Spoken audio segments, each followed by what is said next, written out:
Maternity shoot bago lumabas si baby. Tara, samahan niyo ako. Let's go!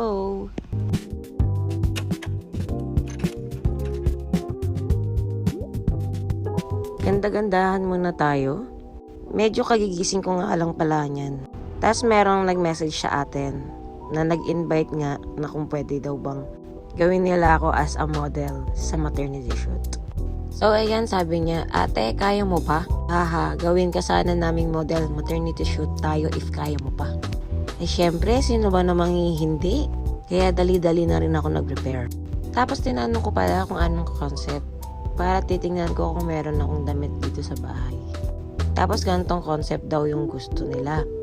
Actually, hindi naman talaga ako photogenic. At aminado naman ako dun. Bungis-ngis pa, oo. Pero grinab ko na rin yung opportunity. Kaya salamat po sa pag-invite. Ito nga pala yung page nila. So sa mga gusto magpa-photoshoot, pag kailangan nyo ng photographer, photo booth, meron din silang studio kaya pwede kayong mag-walk-in sa kanila. Message nyo na lang sila at mare-replyan din naman kayo agad-agad. So ayan, medyo laro-laro lang tayo habang nagme-makeup. Sariling sikap lang tayo, konting galaw-galaw lang.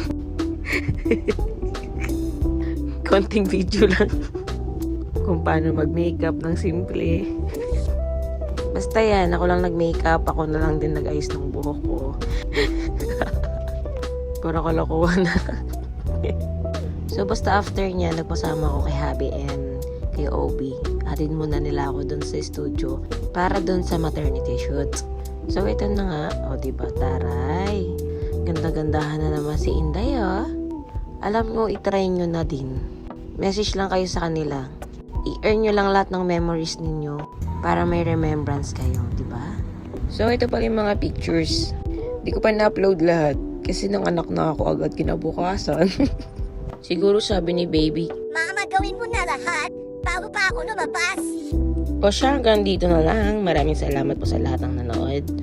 Salamat ulit sa ATV Photography. See you sa aking newborn photoshoot. Babu!